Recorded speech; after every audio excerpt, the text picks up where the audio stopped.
Okay, guys, so today we're talking about how to add releases to Jira. So, this is how to add releases to Jira, or you could say adding a fixed version to Jira. Okay, how to add a fixed version to Jira. So, I'm here in my Jira and I'm going to jump from active sprints back to my backlog. In the last video, I showed you guys how to start a sprint. So here I am with a sprint. It has two stories in it. I called it Banana, but I haven't started it yet. But I want to jump into just showing you how to add releases to Jira or add fixed versions to Jira. So the scenario is that you wrote all these stories because you thought these things were in scope, right? You wrote all the stories and you're ready to go. But then your product manager comes to you and says, hey, because of the timeline, we have to get to market earlier. We need to de-scope some things. We need to pull some things into a second version. So we're going to have a two-phased approach. In the first release, we're going to have these things, boom, boom, boom.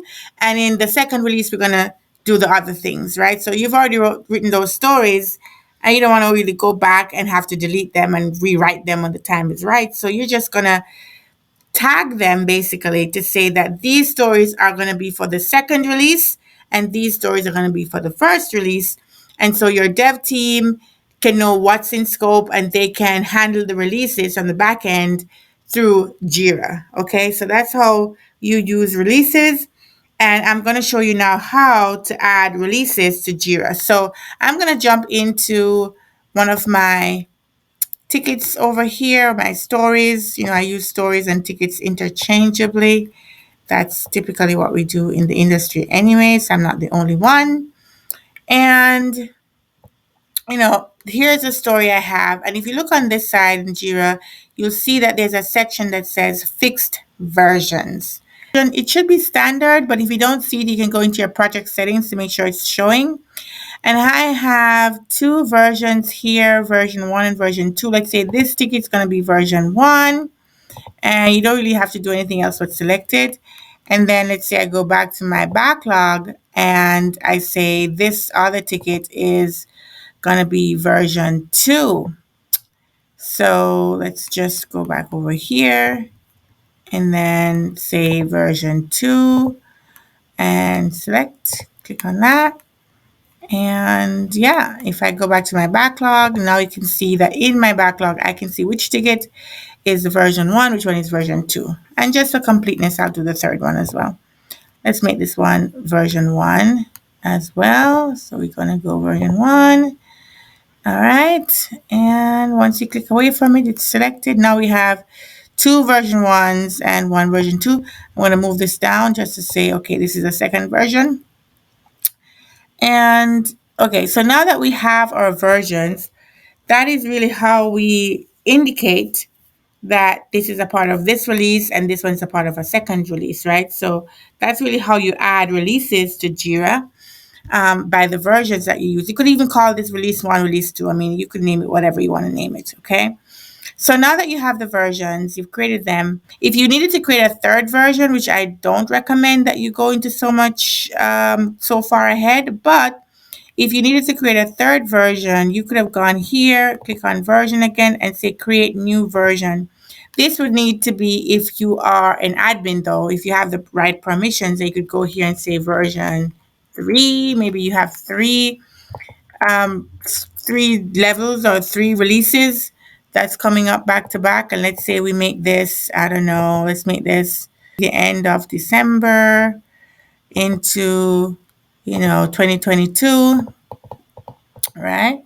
So let's say we do this end of February 2022, and that is your third version. So now you have that, but you see what happened because I was on that field, it actually added 2 versions to the one story. We don't want to do that. So I'm just going to go in here and remove one of these. I'm removing version 3 so I can keep it at just 1 release per story.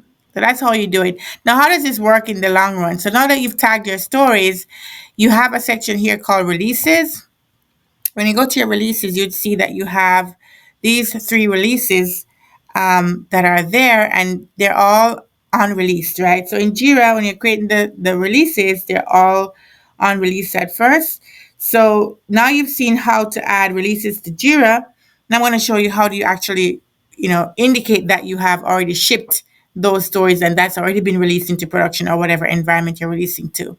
So if you go here and you have release, build and release, merge, edit, delete, right? Before I do that, I don't want to lose my story because it's I don't want to have to go back and create more stories or copy and paste. So I'm just going to go add these two tickets, which are really empty stories, right? They really don't have anything in them. But I'm going to go add them to each of those releases just for demonstration purposes. So I've added that to the release. That's how you add releases to Jira. So you go back to fixed versions and you click on the release that you want. So I have now one for release one, release two. And I'm going to remove them from this backlog item because I actually want to work with these stories for future events. I mean, the stories won't be gone if you release it. So I'm just going to go in here and remove it. So removing it is pretty easy. You just click on the field and, exit out. And that's how you get rid of it. So I'm going to click on here, remove it like that. That's very easy. Click away and it's saved. So these stories are no longer in the release. Only thing you have now is these two stories, which are really empty stories. So now I'm going to go back to releases. And I'm going to say for release one, I'm going to right click on it. But basically, you click on this, it says ignore and proceed with release. It has one unresolved issue because the ticket is still not in a done state. Actually, I'll go back and make it done because I really want to show you guys to do it the proper way. So let's say we go back to the, sorry, not roadmap, to the backlog.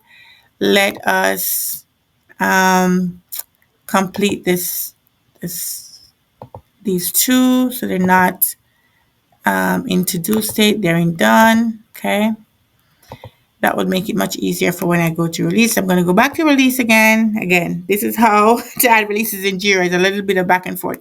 Now that I've made them, completed and done, you can see that the bars are represented here. Okay, now we're going to go back to build and release. And it doesn't have any warnings like you saw. Okay, so now it's going to say release date was the 31st. But I'm going to change it to be today's date, which is the 2nd, and say it's released today. And I mean, you don't have to do that. It's not going to throw an error if you choose a future date, so it should be fine. And then now I'm going to click on release. Yeah, the start date cannot be after the release date. I was getting that error because I had start date to be the 3rd and I was trying to have it released the 2nd. Very, very smart of me. Anyways, all right, let's keep this date. So we go in here, let's keep this date. Let's click on release. Okay. All right, so now we have released this test story. So when you go into releases, you don't really see it because they're filtering on unreleased. But if you were to include release, then you'd see that now version 1 has been updated to be released and the start date and release date is so on. So in this version 2, we're going to go to just release. So we click on release. And it has the date that I set and it has the number of issues. Now imagine in a real world scenario, you'd have like 100 issues or even more than that, right? So you see all these issues, you can click on them to see what they are. And typically this is being done by the DevOps people. So it's not really a business analyst role to do, but I'm showing you what happens in the background. And so you come here, you see all your tickets, everything's good. You click on release and boom, your release has been created. And that is how you add releases to Jira and release all of these user stories and indicate that they have been released to production, right? So you've basically, when you say you've released something, you've left it in the hands of the users. It's now in an environment that users can use, whether that's a QA environment or a production environment, whatever. So now you have these releases that indicates that you've already released them. So if you go back to your backlog, you are not able, well, first of all, since you released it, all of your stories are gone out of your sprint, right? So your sprint is like automatically stopped, right? You complete the sprint automatically because you released it. Wow. But this is how you add releases to Jira. And I hope it was helpful, at least to explain why we do it. And it's weird that it's called fixed version as opposed to releases. I mean, you have a whole section called releases, but fixed version is what they call it over here. I think it goes back to Jira's legacy as a issue tracking software. but it really does create confusion because that's how you manage releases, but it's called fixed versions, which is so wild. But okay, yeah, if you found this useful, guys, pump up the like button. Okay, pump it, pump it, pump it. And also subscribe to this channel. I need more subscribers. And watch the next video that I'm going to show you now at the end of this video. And I hope you got value from this. And I will see you guys next time. Okay, take care. Bye.